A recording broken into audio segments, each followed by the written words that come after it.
Hola, doctor, mucho gusto. Muy bien, ¿Cómo estás? bien, ¿Estamos, bien acá. estamos preparados ya?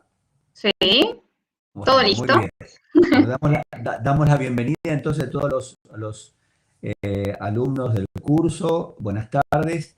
Un pequeño mensaje parroquial. El doctor Gabriel Fernández, que es parte del comité o del cuerpo docente de nuestro curso, tiene un ofrecimiento laboral para algún médico que tenga, en fin, disponibilidad horaria. Cualquier interesado, yo les pediría que se comuniquen con Antonia o con Gregorio, que son los secretarios del curso, que ellos les van a dar información. Bueno, esto es para quienes tengan tiempo, horario y ganas. Y ahora damos la bienvenida a la gente del Diagnóstico MIPU, que como siempre nos da una charla introductoria a nuestras charlas de los martes. En este caso, Jimena, ¿qué nos vas a hablar? Contame. Vamos a hablar de ecografía transvaginal, el Perfecto, método y un poco de hallazgos frecuentes para que uno en la práctica diaria tenga nociones básicas. perfecto. Yo voy a desaparecer y después aparezco para hacerte las Bueno, preguntas. ¿Ok? Carga tu vale. pase nomás. Muchas gracias. No, por favor.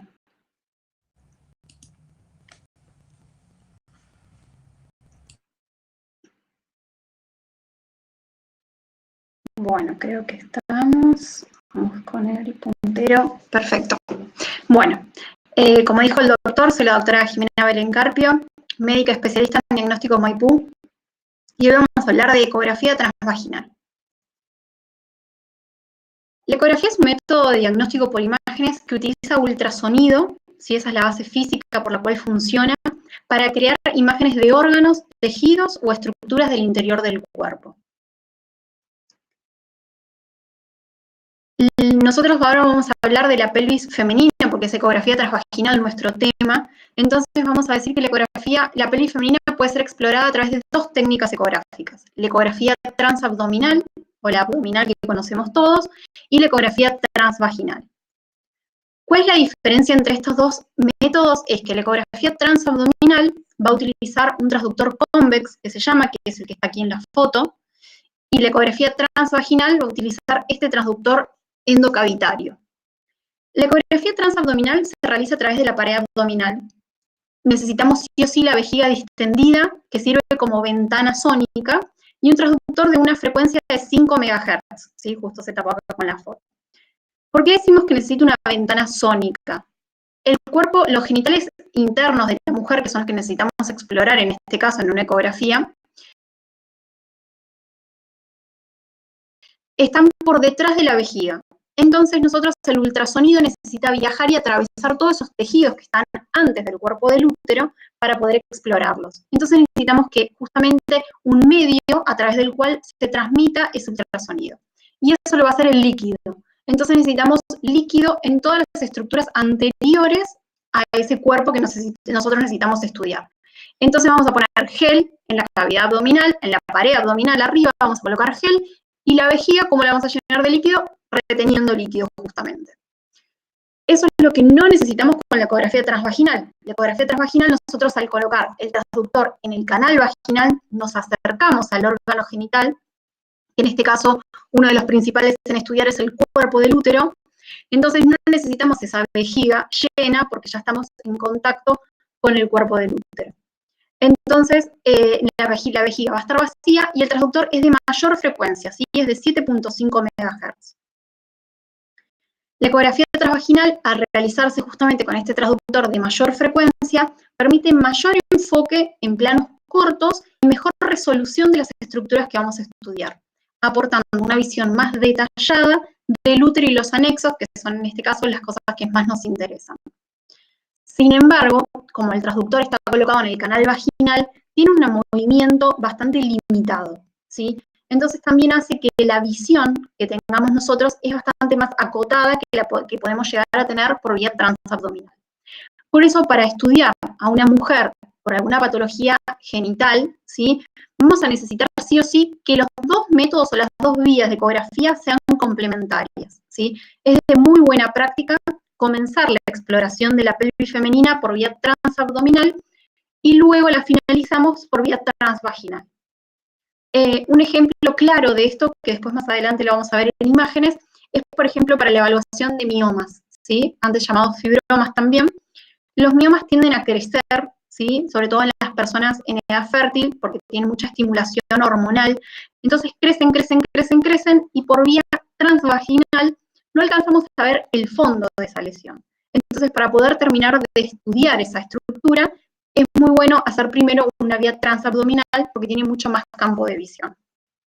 Entonces, esto quiero que lo tengan bien guardado en sus cabecitas, es que es una buena práctica siempre comenzar la exploración por vía transabdominal para tener una visión un poco más abarcativa de qué es lo que hay en la pelvis.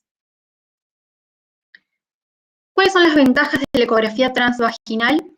Primero, es una ventaja de la ecografía en sí, es que no utiliza radiación ionizante. Por eso es tan bueno en todas las personas en edad fértil, por eso es tan bueno en el diagnóstico y seguimiento de un embarazo, y por eso es tan bueno en toda la práctica diaria, ¿sí? Porque carece de la radiación ionizante, porque ya dijimos que utiliza ultrasonido. Tiene mejor resolución la transvaginal respecto de la otra ecografía, la transabdominal, ya lo hemos dicho. Es más amigable con las pacientes que no tienen o no toleran la retención de líquido, porque no necesitamos la vejiga distendida. Es muy bueno para evaluar el útero en retroverso flexión. El cuerpo uterino a veces es móvil y a veces es fijo. Cuando es fijo puede tener tres posiciones diferentes, o en anteverso flexión, que es que está caído por arriba de la vejiga, en posición indiferente, que es que no tiene ninguna flexión, o en retroverso flexión, o sea que está hacia atrás. Entonces, si yo estoy haciendo una ecografía transabdominal, es como que el útero en retroverso se me ha ido muy lejos del punto donde yo tengo el transductor. Entonces, para eso es muy útil la ecografía transvaginal. A su vez, tengo mejor distinción entre masas anexiales y asas intestinales, ¿sí? Al estar más cerca de la lesión, yo puedo a su vez ir moviéndolas y tiene mejor alcance y mejor definición que hacerla por vía transabdominal. Y tiene mayor detalle de las características internas de la masa, justamente por lo mismo. Al tenerlas más cerca, tengo más definición de la lesión y puedo diferenciar más su componente líquido, su componente sólido, si tiene septos, si tiene vascularización. Todo eso lo puedo llegar a ver con mucho mayor detalle. Sin embargo, como todo método, también tiene desventajas, ¿sí? Una desventaja que, como la primera que le dije de las ventajas es propia de la ecografía, bueno, la primera desventaja también es propia de la ecografía y que es operador dependiente, ¿sí? Hoy por hoy, cualquier médico de cualquier especialidad se anima a realizar ecografías. Entonces depende mucho de la capacidad, de las nociones, de las ganas o de la habilidad que tenga para hacer el método, el jugo que le pueda sacar a esa ecografía, ¿sí? Hay médicos que ustedes piensen que donde el transductor no pasa, vos esa zona no la estudiaste. Entonces hay que ser muy minucioso y ponerle muchas ganas a la ecografía para poder sacarle todo el jugo que ustedes ven que la ecografía te puede dar. También puede ser molesto, si bien es buena porque no necesito la vejiga llena, también es molesto porque ustedes piensen que el transductor está en la cavidad vaginal y uno está movilizando ese elemento dentro de la cavidad vaginal, entonces, del canal vaginal. Entonces, muchas veces puede ser molesto. No es adecuado para todos los pacientes, ¿sí? Sobre todo aquellas que no se han iniciado en relaciones sexuales, no es recomendable. Y no abarca grandes extensiones o grandes masas pelvianas, como ya los dije anteriormente. ¿Cuáles son las indicaciones? Y esto es algo que nos interesa a todos para ver cuándo yo puedo acceder, cuándo puedo necesitar o cuándo puedo pedir una ecografía. Para un control de salud de rutina, ¿sí? La ecografía transvaginal forma parte de los exámenes de rutina de la mujer. Todos los años debe realizarse una ecografía transvaginal. Cuando necesito caracterizar una lesión o algún hallazgo en el examen físico que me está haciendo ruido, pido una ecografía transvaginal, sobre todo a nivel pelviano, ¿no? Cuando la paciente viene por sangrados vaginales anormales o por problemas menstruales, ya sea alteración en el ritmo o en la frecuencia, pido una ecografía transvaginal. En el estudio de una mujer infértil, también pido una ecografía transvaginal. ¿Por qué? Porque en la ecografía transvaginal puedo evaluar el ovario, o sea, la anatomía del ovario, del útero, ¿sí? Tanto del endometrio como del miometrio uterino, como así también la relación que tienen estas estructuras con el ciclo hormonal, ¿sí? Entonces, esos tres factores tienen que estar como coordinados para poder evaluar bien cuál es la causa o una de las causas de infertilidad de la paciente. Para el estudio de embarazos ectópicos, ¿sí? Cuando en el laboratorio la beta-gonadotrofina no me está cerrando mucho, o le hago una ecografía normal y no encuentro, la ecografía transvaginal es muy buena para la localización de embarazos ectópicos. Cuando tengo antecedentes de patología ginecológica en la familia, ¿sí? Que eso está muy en relación también con el control de salud, el control de rutina, y por dolor pélvico. Una paciente llega a una guardia o llega a un consultorio con un dolor pélvico agudo, un dolor sordo o a veces crónico también, pedimos una ecografía transvaginal. Entonces, esas son las indicaciones fundamentales y más frecuentes que llegan a uno a la consulta de una ecografía transvaginal, ¿no? Acá les puse dos fotos de ecografías. Espero que hayan tenido algún acercamiento ya al método, si no les voy a dar un poco de palabras o tips, o terminología propia de este método.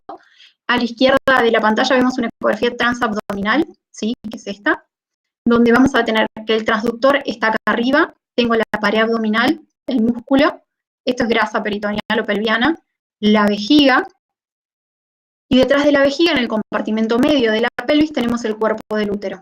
La U es justamente del cuerpo del útero, la C es del cervix, y esto que vemos acá es el canal vaginal. Bien, esto es lo que yo les decía, la vejiga, al estar llena de líquido, el líquido, al no frenar el ultrasonido, ¿sí? Pasa de largo, por decirlo de una manera, se ve negro, ¿sí? Es anecogénico, por eso se ve así negro.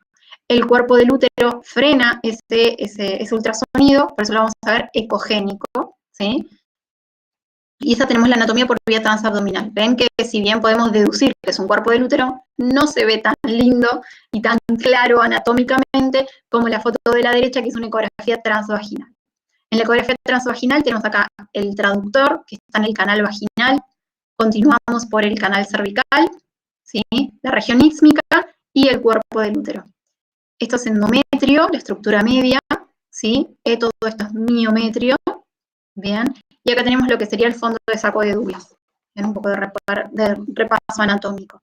Entonces ahí vemos en fotos la gran diferencia por la cual uno pediría una ecografía transvaginal o pediría una ecografía transabdominal, ¿bien? Y a su vez, ¿por qué nos sirven ambos métodos siendo complementarias, ambas incidencias? La ecografía transvaginal, lo primero que vamos a hacer es un eje largo del cuerpo del útero para hacer una vista panorámica. Ahí me están diciendo que no pueden ver las ecografías. No sé si son todos, perdón.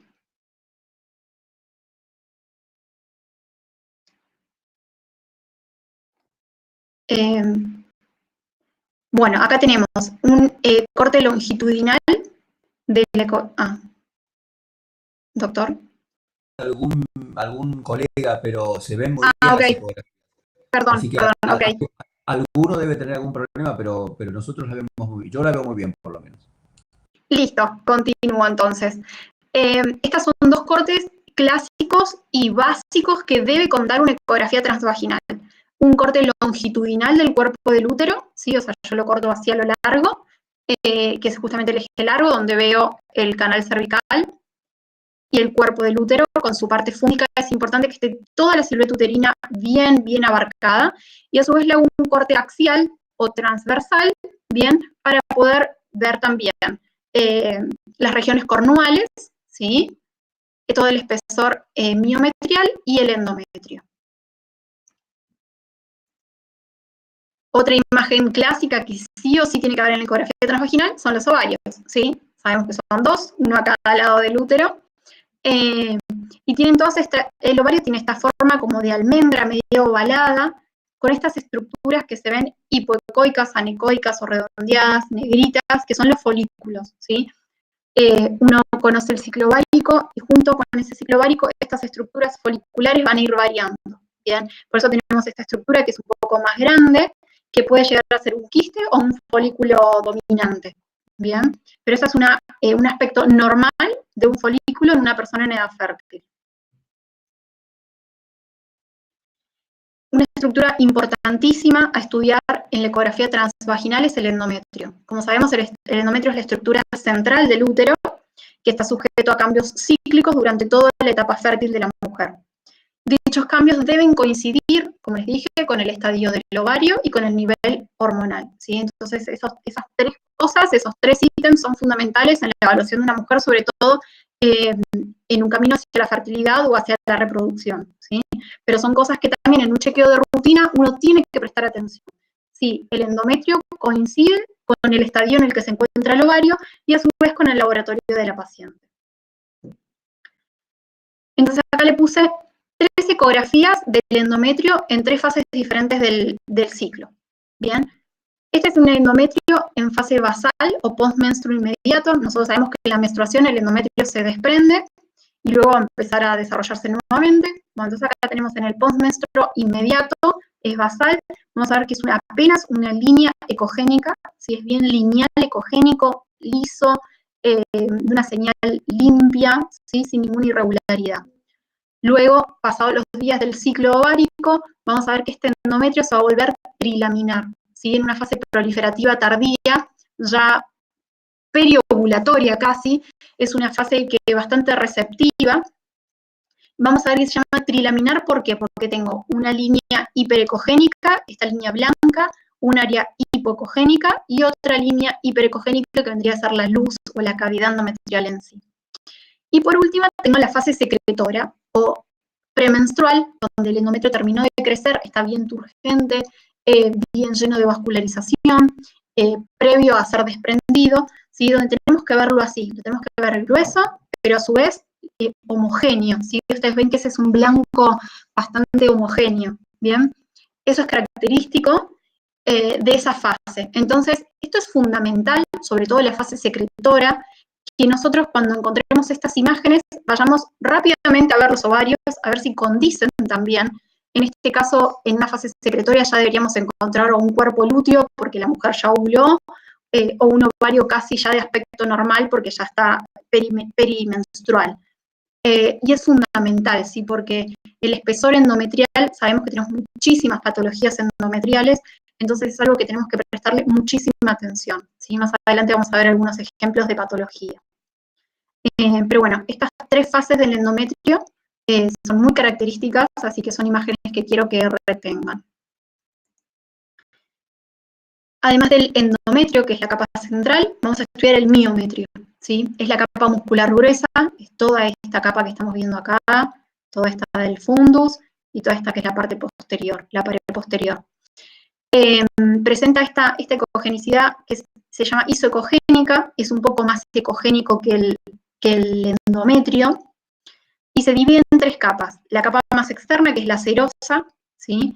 Después la capa media, que es la más gruesa, y después la capa interna, que es la submucosa o la línea de transición, que es la unión endometrio-miometrial, que suele ser más hipoecogénica. Dice anicogénica, pero en cuanto a que es más negrito, ¿sí? Pero a eso me refiero, que vendría a ser esta línea. Bien, esto es un miometrio normal.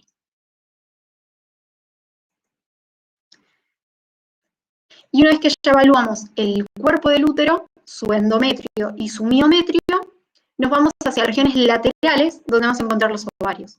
Como les dije justamente que el endometrio había que evaluarlo bien en función del ciclo en que nos encontremos, lo mismo pasa con los ovarios. Los ovarios van a cambiar su aspecto dependiendo del momento en el que estén. Entonces, por ejemplo, en la fase proliferativa vamos a tener justamente el desarrollo de folículos por estímulos de la LH y la FSH. Vamos a tener más o menos entre el día 8 y 9 el mayor número de folículos que van a medir entre 1.8 y 2.5 milímetros. ¿Sí? Eso es característico, hay que verlo, hay que evaluarlo también, hay que prestarle atención.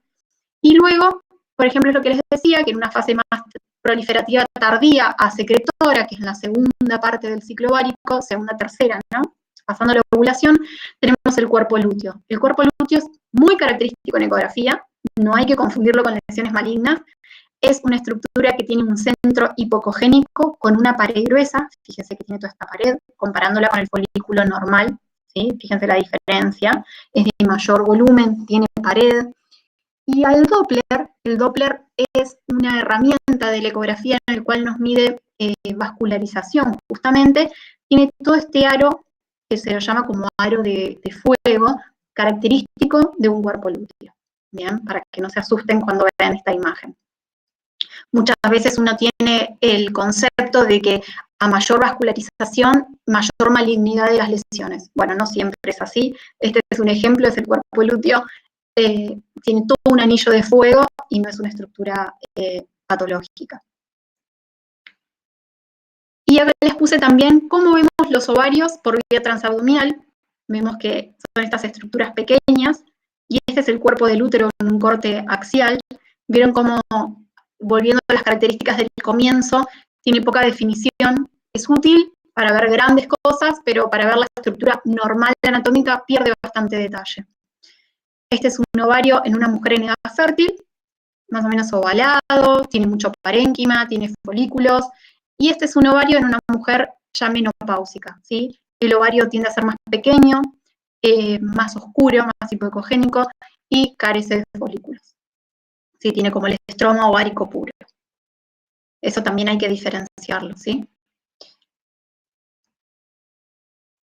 Y por último, algo que uno siempre pasa de largo y no hay que pasarlo de largo, que es el canal cervical y el canal vaginal. El cervix es lo primero que vamos a encontrar, ¿sí? Cuando logramos posicionarlos con el transductor. Es una estructura tubular que también tiene una capa como endometrial que lo está cubriendo más finita, una submucosa y una capa muscular. Y la patología más frecuente que vamos a encontrar son quistes de Nabot, ¿sí? Vamos a encontrar esas estructuras como quísticas, ¿sí? Tienen refuerzo posterior. Este refuerzo posterior es una característica de la ecografía en que pasa el líquido, o sea, el ultrasonido, perdón, atraviesa el líquido, pero golpea con esta pared posterior, entonces genera un refuerzo, ¿sí? Porque hasta ahí llega, pasa por ahí, queda el refuerzo. Entonces, todas estas son características de los quistes. Y es el hallazgo más frecuente del canal cervical. Después tenemos el cáncer de cervix, pero es bastante engorroso de diagnóstico por ecografía. Y el canal vaginal es un canal virtual en realidad, ¿sí? Que nosotros lo estamos distendiendo porque estamos colocando el transductor. Es de mejor exploración por vía transabdominal, por eso vuelvo unas ecografías hacia atrás, perdón, unas imágenes hacia atrás, así les muestro esta imagen. Acá tengo el canal vaginal, ven que se puede explorar por vía transabdominal, cosa que por vía endovaginal ya está todo el transductor colocado, entonces se dificulta bastante. Así que es mejor evaluarlo por vía transabdominal. Bien. Bueno, y una vez que hemos tenido nociones básicas acerca de todo lo que es la anatomía normal, las indicaciones, los métodos por los cuales, o los modos por los cuales se realiza una ecografía transvaginal, vamos a hablar un poco de algunos hallazgos patológicos que capaz no llegan a nosotros al consultorio de clínica y está bueno tener esas nociones para saber cómo manejarnos.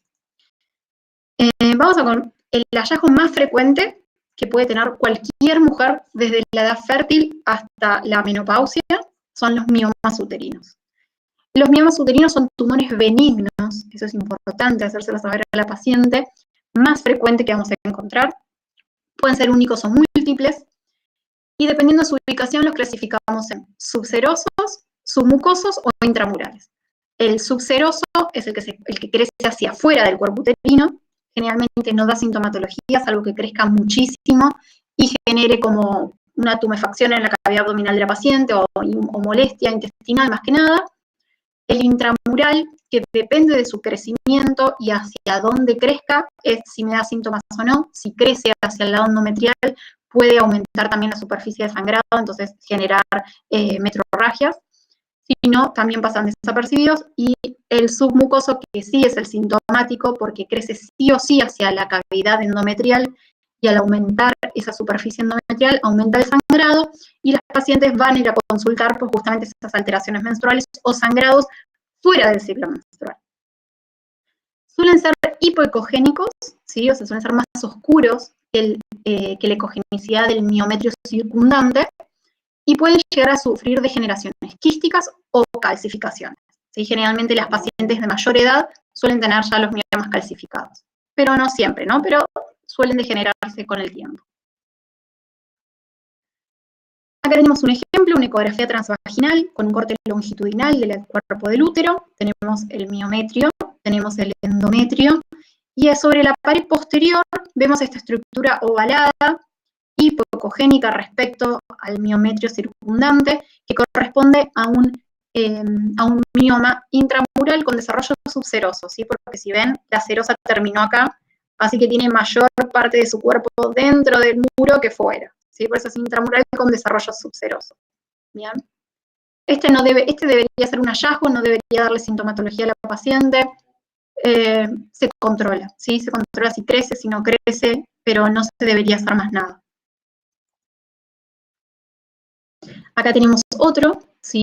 Tenemos otra vez una ecografía transvaginal, un corte longitudinal, vemos el cuerpo uterino, vemos un endometrio trilaminar, ¿sí? Bien que se ve bien, y como su nombre lo dice, se ve justamente ese triple color, o esa triple línea, mejor dicho, y acá vemos una estructura que nos llama la atención, algo que como que desarregla la arquitectura normal del miometrio, bien, es redondeada, es menos ecogénica que el miometrio, es otro mioma intramural posterior en este caso.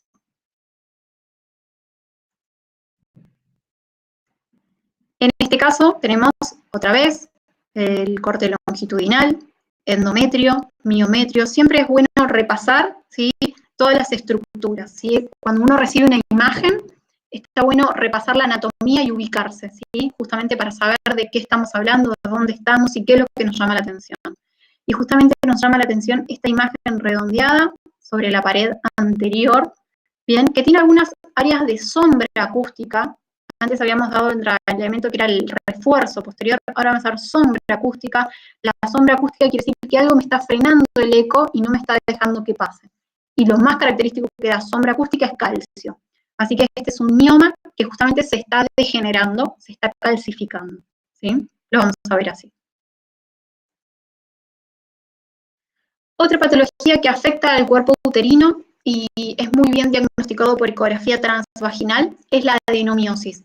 La adenomiosis es una entidad que se caracteriza por presencia de endometrio en el espesor miometrial, ¿sí? Es como que esa línea de unión endometrio-miometrial, que se llama línea Z muchas veces, o la transición, es penetrada por el endometrio o se hace más gruesa y se lo denomina adenomiosis. ¿Cómo lo vamos a ver? Mira, tenemos el cuerpo uterino y vamos a ver que la pared, en este caso la posterior del miometrio, es más gruesa, ¿sí? Y su ecogenicidad es heterogénea. Ven como que está medio raro, por decirlo, es heterogéneo. Y vamos a ver que tenemos estas áreas quísticas, en algunos lados más pequeñas, ¿bien? Y eso se lo denomina adenomiosis, es una imagen característica. El espesor del endometrio está más grueso, pero no se define una imagen focal, sino que es una afectación más difusa, y tiene muchas imágenes quísticas, que son justamente las glándulas endometriales que se encuentran penetrando el miometrio. Hoy por hoy el gol estándar para adenomiosis es la resonancia magnética, pero la ecografía es una herramienta muy útil y bien utilizada, es muy buena para su diagnóstico. Otra patología, y es importante, como les dije, esta sí, tenerla bien presente también, es la hiperplasia endometrial. La hiperplasia endometrial es la proliferación de glándulas endometriales de tamaño y forma irregular respecto al estroma, ¿sí? Como consecuencia de una sobreexposición a estrógenos. Entonces, debe hacerse un diagnóstico diferencial, sobre todo con el cáncer de endometrio, y es conveniente realizar la ecografía en la primera mitad del ciclo. ¿Qué quiere decir todo esto que les dije? El endometrio, como les dije, es muy importante explorarlo, muy importante, y muy importante ver su espesor y sus características de ecogenicidad respecto al ciclo de la mujer. No es lo mismo que me venga este endometrio en una tercera fase de su ciclo, a que me venga este endometrio en la primera fase del ciclo. Si yo le pregunto a la paciente, yo pongo el transductor, veo este endometrio y le pregunto, señora, ¿usted acaba de menstruar? Y me dicen que sí. Esto es preocupante y hay que analizarlo y hay que informarlo. Ahora, si la paciente de 35, 40 años me dice que está en la tercera fase de su ciclo, veo este espesor y es normal, ¿sí? Entonces, por eso es muy importante. Lo mismo, mujer de 50 años, cáncer de mama, toma tamoxifeno, veo este espesor, es normal, ¿sí? Porque tiene una hiperestimulación. Ahora, mujer de 60 años, que viene con algunas pérdidas menstruales, y le veo este espesor, y es totalmente anormal, ¿sí? Entonces hay que avanzar en el algoritmo diagnóstico, ya sea hacia una biopsia o hacia otro método diagnóstico, para evaluar capaz la malignidad de esa hiperplasia endometrial, ¿sí? Entonces, por eso digo que es muy importante relacionar todo, ¿sí? No quedarnos en las imágenes, sino hacer un análisis clínico más abarcativo para poder analizar la imagen. Otra patología también frecuente son los pólipos endometriales. El pólipo es un crecimiento como nodular del endometrio, suelen ser iso o hiperecogénicos, suelen ser pediculados, aunque también pueden ser sésiles, bien, y junto con el Doppler le vamos a ver su pedículo vascular, bien, son estas estructuras justo acá, justo el canal cervical tiene un poco de secreciones, entonces lo vemos distendido y vemos que bien se ve ese pedículo, ese pólipo bien pediculado, y el Doppler nos ayuda también con su pedículo vascular. También es una patología bastante frecuente. Acá tenemos un corte axial o transversal del pólipo, bien, en la cavidad, sí, que también justo está distendida. No siempre pasa eso, por eso hay que, justamente te tiene que llamar la atención esas irregularidades endometriales. Otra patología, o no patología, pero otra entidad para la cual es útil una ecografía transvaginal es para el diagnóstico de malformaciones uterinas. La ecografía transvaginal, como todo método, ha ido evolucionando y hay una herramienta no tan nueva, pero muy buena y muy útil, que es la reconstrucción 3D. Entonces siempre digo lo mismo, la ecografía en manos de una persona que tiene entusiasmo o ganas o todo, puede hacer imágenes casi similares a una resonancia. Porque miren lo que es esta ecografía 3D justamente de un útero arcuato en este caso. Ven que tengo el fondo uterino y una concavidad que no debe tener más de 1 centímetro de profundidad, bien redondeado, que es un útero arcuato. Hoy por hoy no es considerado una malformación o que no nos altera nada a nivel del útero. Y justo también teníamos un pólipo en la región cornual derecha, ¿sí? Entonces la ecografía es buena también para las malformaciones. Y acá otra malformación que les muestro como un caso raro, es un útero didelfo. Vamos a ver que tengo justamente en un corte transversal 2 endometrios separados, bien, por un miometrio, que por lo menos a esta altura tengo miometrio. Y después voy a tener 2 cavidades endometriales, que cada una tiene su serosa propia, o sea que no están contactadas entre sí. Y yo, casualidad, en el hemicuerpo del lado derecho, acá dice izquierdo, pero perdón, del lado derecho, tiene un embarazo, ¿sí? Este es un saco gestacional, justo en ese hemicuerpo. El otro hemicuerpo está perfecto. Tiene su endometrio y su miometrio.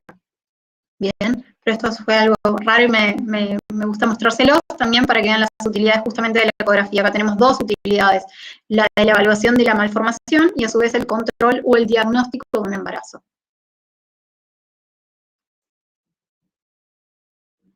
Y esas más o menos son las patologías que uno puede explorar en el cuerpo del útero.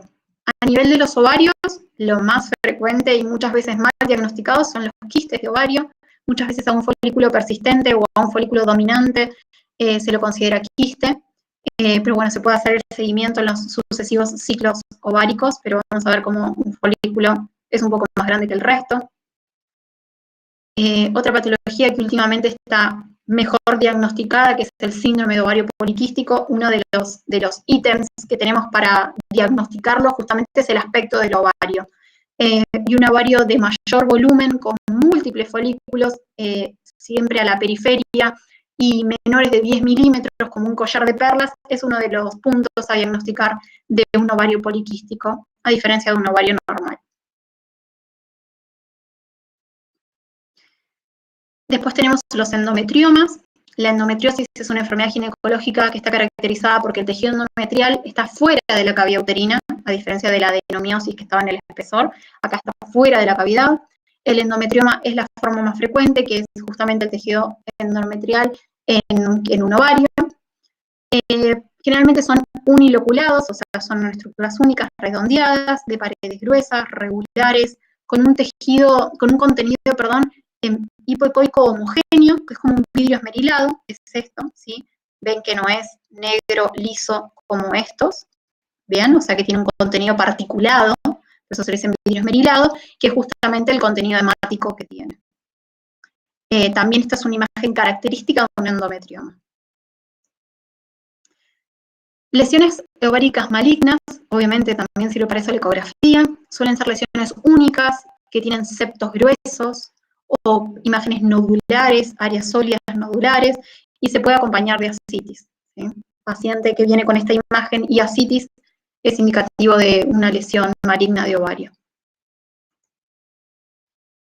Y después algo que no habíamos mencionado antes, no sé si les había llamado la atención, pero las trompas de falopio, ¿sí? Esas estructuras tubulares milimétricas que conectan al cuerpo del útero con los ovarios, en forma fisiológica no se ven, ¿sí?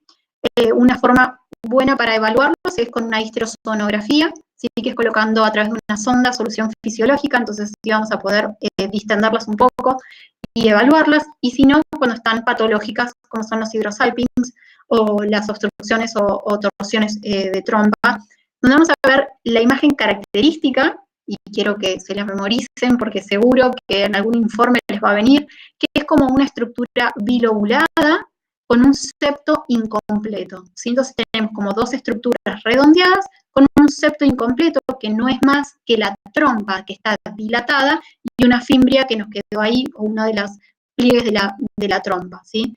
Entonces acá tenemos otro, si bien acá nos parece que es un septo completo, pero acá tenemos la otra lobulación que lo hace incompleto. Son dos imágenes características de un hidrosalpinx. Este tiene un contenido más particulado, así que no sabemos si no será un hematosalpinx o un piosalpinx, ¿bien? Pero eso también es importante saber, que la trompa de falopio en una ecografía se ve cuando está patológica, ¿sí? Y otra utilidad de la ecografía, no menos importante, ¿sí? Es muy vista en la práctica diaria, que es el dispositivo intrauterino. Acá les puse un dibujo anatómico para que los vean. Generalmente tienen forma de T, o a veces estos bracitos son un poquito más chiquitos. En un corte longitudinal del cuerpo vamos a ver esta estructura que genera este eco, o a veces genera sombra acústica, que es el cuerpo del DIU. Siempre tiene que estar bien fúngico, ¿sí? Es importante que casi 2/3 del dispositivo esté dentro de la cavidad uterina y no esté descendido. Y en un corte axial o transversal se ve así, ¿sí? Se ve el eje del cuerpo y los dos bracitos del DIU, ¿sí? Esta es una imagen de un DIU correctamente ubicado. ¿Bien? También es una utilidad de la ecografía transvaginal. Bueno, y como conclusión, para ir finalizando, la ecografía es un método de diagnóstico por imágenes de alta disponibilidad en todos los centros de salud y de bajo costo. Creo que hoy por hoy no hay ni centro de salud, ni salita de primeros auxilios, ni hospital que no cuente con un ecógrafo, ¿sí? Eso es importante. Por eso es tan bueno conocerlo y tener nociones básicas. Es una modalidad segura y rápida. Como no tiene radiación ionizante, como les dije antes, sino que usa ultrasonido y es rápida de realizar, eso es muy bueno. Y en la actualidad, médicos de diferentes especialidades las realizan, no solo los especialistas en diagnóstico por imágenes, y ayuda sobre todo al médico clínico a mejorar su rendimiento y a disminuir la incertidumbre de los procesos diagnósticos, ¿sí? Muy buena la ecografía para todo eso. Así que, bueno, muchas gracias, espero que les haya servido. Y ahora vamos a hacer un par de preguntitas, ¿sí? Para ver si les ha interesado, si han prestado atención. Espérenme. Ahí estamos, las preguntas me las puso Nati, muy bien. Vamos a comenzar con la primera pregunta. Es, doctor. No, dale. Perfecto, perdón. Es una mujer de 35 años que consulta por metrorragia. Le hicimos la ecografía, obtenemos esta imagen. ¿En qué pensamos? A, cáncer de endometrio. B, adenomiosis. C, mioma submucoso. O D, mioma subseroso. Vamos a ir a la encuesta, ahí estamos.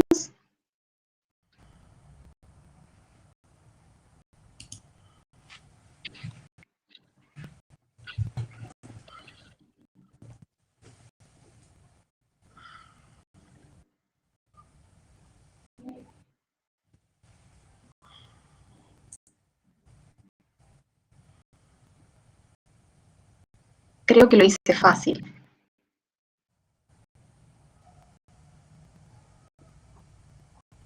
Te prestaron atención. Sí, sí, ¿no? Fui bastante clara o incisiva, una de dos.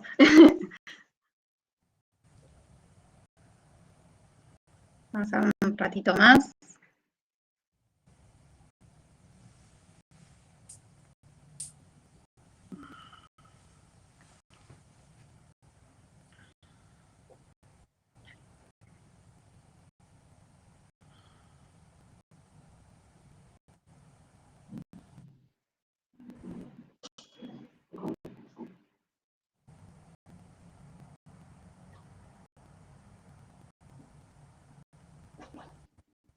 Finalizo ahí. Así damos la devolución. Vamos a compartir los resultados. Muy bien. El 5% dijo cáncer de endometrio. Esto es el endometrio, ¿sí? Y estamos en un corte como casi coronal del endometrio. No sería uno de los cortes más específicos para evaluarlos, y además nos faltan características, nos faltan ver el ciclo de la paciente, otras preguntas nos faltarían. Y a su vez, dentro de todo, la ecogenicidad es bastante homogénea. Adenomiosis, recordemos que el engrosamiento era bastante difuso, y acá el hallazgo patológico es este, y es una estructura bastante focal y redondeada. Y entre los dos miomas, es un mioma submucoso, muy bien el 49% de la audiencia, porque es una estructura redondeada, ecogénica, que dentro de lo que es el espesor miometrial está más cerca y como empujando la cavidad endometrial, ¿sí? Y justamente la paciente era joven, en edad fértil, con metrorragias, o sea que estaba aumentando la superficie de sangrado. Así que muy bien ese 49%. Vamos con la segunda pregunta.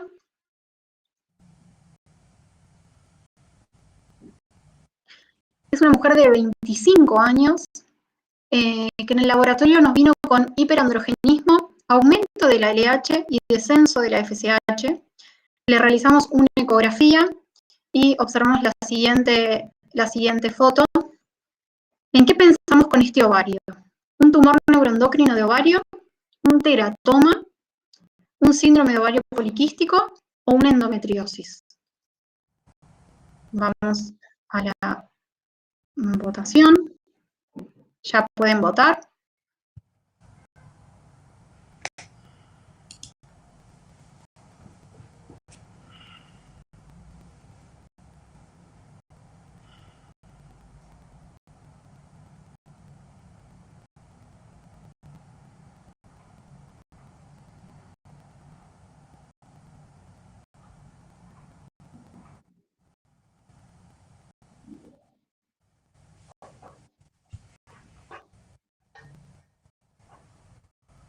La correcta de la anterior era el mioma submucoso, sí. El del 49% que lo hizo correcto. Le estoy respondiendo a una persona que está preguntando.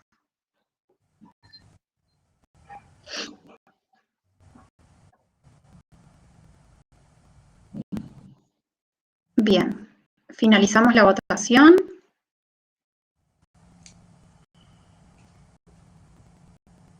Y compartimos los resultados. Muy bien, el 68% pensó justamente en un síndrome de ovario poliquístico. ¿Sí? Acá justamente les agregué datos de laboratorio, y si le sumás, ves que la mujer tenía hirsutismo, creo que ya entre la imagen, que tenemos esta imagen como en collar de perlas, pequeños folículos todos periféricos y de pequeño tamaño, es característico de un síndrome de ovario poliquístico, con un aumento de LH, un descenso de FSH y un hiperandrogenismo. ¿Sí? Así que esa es la correcta. Un tumor neuroendocrino no, porque las lesiones tumorales justamente suelen ser únicas, con características irregulares, septos, gruesos, etc. Un teratoma no, el teratoma es una lesión única también, de gran contenido graso, ¿sí? Y la grasa en ecografía se ve bien blanca, ¿bien? Así que tampoco sería lo característico. Y la endometriosis, ya vimos que el endometrioma también es una lesión única, como con un vidrio esmerilado, ¿sí? Así que tampoco sería esta la imagen, ¿bien? La correcta era el ovario poliquístico. Bien, y vamos con la última.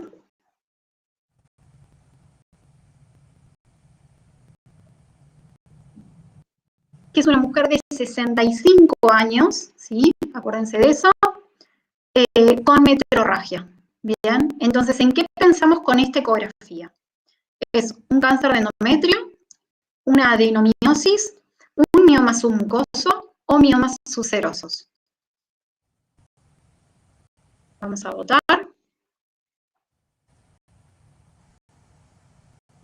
Perdón, toqué yo.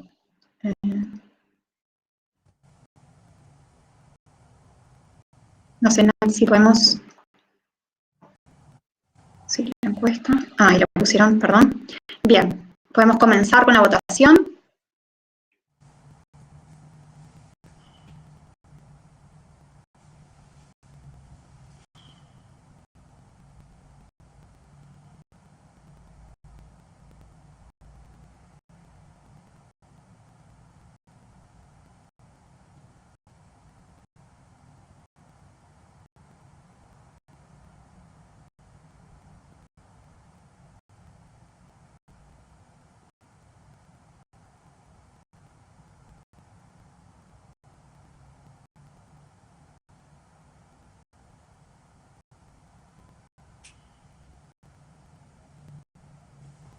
Perfecto, la finalizo.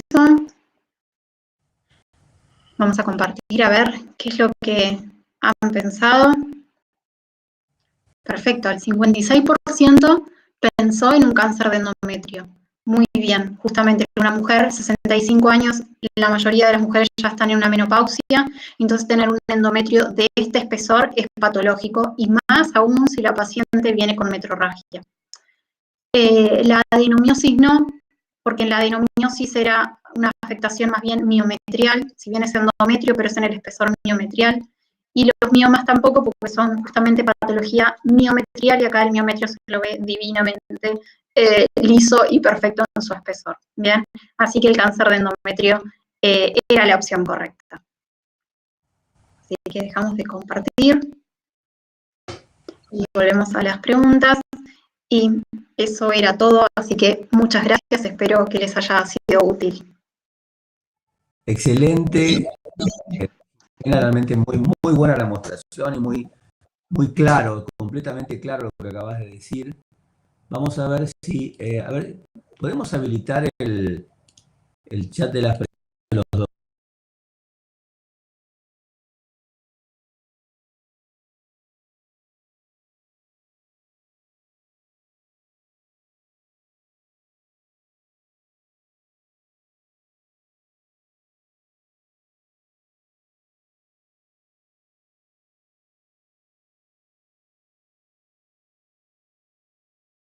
Doctores, porque no veo que, a ver si hay alguno que tiene... Yo los estoy ahí público. ¿Lo estás viendo? ¿Estás viendo las Sí, preguntas? sí. Sí. Sí, yo tenía moderado y ahí me iban, y ahora en público también. Si tienen alguna consulta, por supuesto. Pero creo que dentro de todo he dado un pantallazo bastante amplio y claro de las Sí, utilidades. y sobre todo para mí has dicho algo que yo recalco y que es muy importante. Has hablado como si fuera la combinación de la semiología bimanual, ¿no es cierto?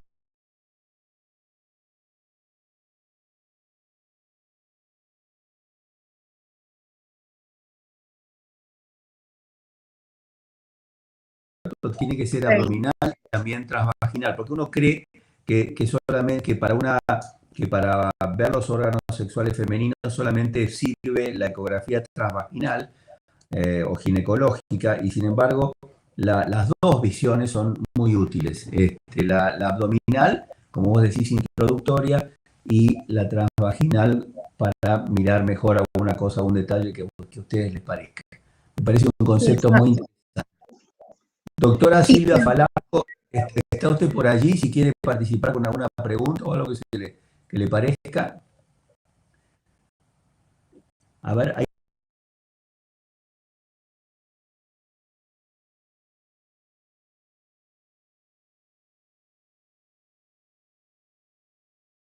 te preguntan algo. Dice, el manejo de la adenomiosis se basa en un esquema, y cuál es la complicación más importante de esta. No sé a qué se refiere con un esquema, pero generalmente la adenomiosis no tiene hoy por hoy ningún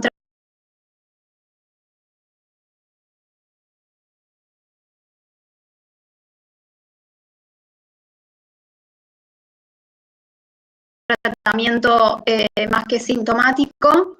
El gol estándar para su diagnóstico hoy por hoy es la resonancia, más que nada para ver su extensión, aunque una ecografía bien realizada la hace, ¿sí? Y no suele tener complicaciones, o sea, no es una patología que suele malignizar, ¿sí?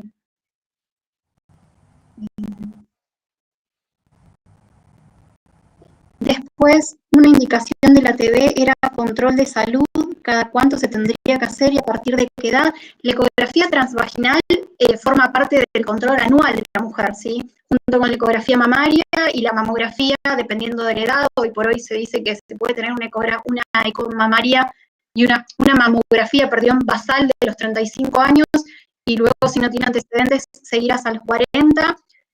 Pero hoy por hoy, una vez por año, deben realizarse el PAP, la colpo, el Papa Nicolau, la colposcopía, la ecografía transvaginal y la ecografía mamaria y mamografía dependiendo de la edad. Si forman parte del control anual de la mujer. Un útero varicoso podría llegar a presentar algunas complicaciones más allá de la dolencia, llámese complicaciones en futuros partos o sangrados.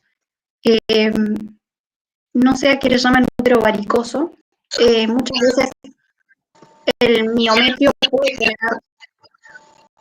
como más que las varices suelen ser más frecuentes a nivel pelviano, extrauterino, que la mujer en edad fértil, más al finalizar el ciclo ovárico, suele tener más turgencia o más vascularización, que es fisiológico. Si ya uno tiene un varicocele pelviano, que hoy también por ahí está muy en auge, ya habría que estudiar a nivel venoso o a nivel vascular periférico si tiene alguna compresión extrínseca o no.